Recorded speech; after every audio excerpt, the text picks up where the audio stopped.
Hi hello నమస్తే, నేను Nagina. Welcome to multi task ma'am channel.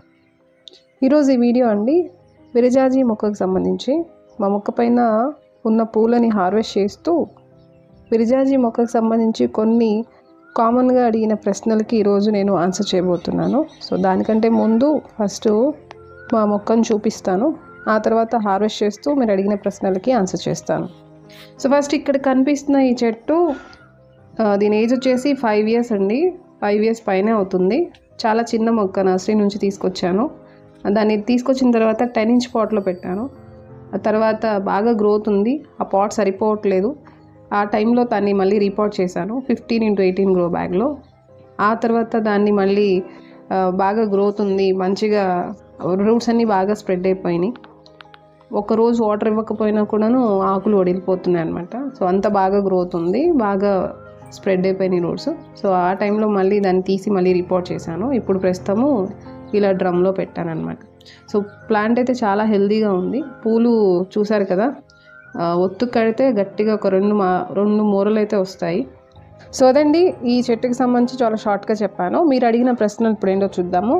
కామన్గా అడిగినవి. ఫస్ట్ గ్రోత్ లేదు, ఏం చేయాలని అడుగుతున్నారు. మొక్క గ్రోత్ అండి ఉండాలంటే మనం ఫస్ట్ ఎప్పటికప్పుడు ఫర్టిలైజర్స్ అనేవి ఇస్తూ ఉండాలి. దానికంటే ముందు మనం మొక్క తీసుకొచ్చినప్పుడు లేదా పెట్టేటప్పుడే మంచి సాయిల్ మిక్స్ అనేది కలిపి మనం అందులో పెట్టాల్సి ఉంటుంది. సో సాయిల్ మిక్స్ అనేది నేను ఎలా వాడతాను ఏంటనేది నేను పైన ఐకార్డ్లో ఇచ్చాను, చూడండి. ఆ విధంగా ప్రిపేర్ చేసి మొక్కను పెట్టండి, చాలా బాగా గ్రోత్ ఉంటుంది. తర్వాత అండి నేల మీద పెట్టచ్చా మొక్కని, ఇది తీగజాతికి సంబంధించింది అండి. మీరు నేల మీద అయినా పెట్టుకోవచ్చు, కుండీలో అయినా పెట్టుకోవచ్చు, అది మీ చాయిస్. తర్వాత పూలు రావట్లేదు, పందిరి అవసరం లేదు, కానీ పాకుతుంది, తీగలాగా వస్తున్నాయి, ఎందుకు అని అడుగుతున్నారు. విరజాజి మొక్క తీగజాతికి సంబంధించిందే అండి. కాకపోతే ఏంటంటే మనం ఆ తీగ అలా పాకకుండా చెట్టులాగా పెంచుకోవాలంటే అది ప్రూనింగ్ చేస్తే అలా పెరగకుండా ఉంటుంది, గుబురుగా చెట్టులాగా ఉంటుంది. లేదు మనం అలా వదిలేస్తే, ప్రూనింగ్ చేయకుండా అలా వదిలేస్తే పందిరిలాగా పాకుతుంది. మీకు అలా వస్తుంది అంటే పాకుతుందంటే మీరు ప్రూనింగ్ చేయలేదని అర్థం.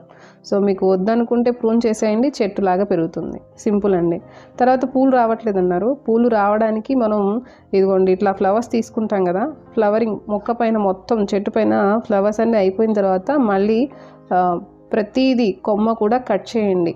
కట్ చేసిన తర్వాత లైట్గా కట్ చేసేయండి. ఆ తర్వాత మళ్ళీ కట్ చేసిన తర్వాత మనం మట్టిలో కంపోస్టు, కొంచెం బోన్ మీలు, అలానే వేపపిండి ఇవి మొత్తం కలిపేసి మట్టిలో కలపండి.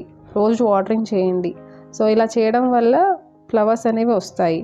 అలానే 20 daysకి ఒకసారి మస్టర్డ్ కేక్ పౌడర్ కానివ్వండి, లేకపోతే మనం చెప్పుకున్నట్టుగా బనానా పీల్ ఫర్టిలైజర్ కానివ్వండి, ఇలాంటి లిక్విడ్ ఫర్టిలైజర్స్ ఇస్తూ ఉంటే పూలు బాగా వస్తాయి. నేను ఇలానే చేస్తూ ఉంటాను. సో కాబట్టి మంచి ఫ్లవరింగ్ తీసుకుంటున్నాను.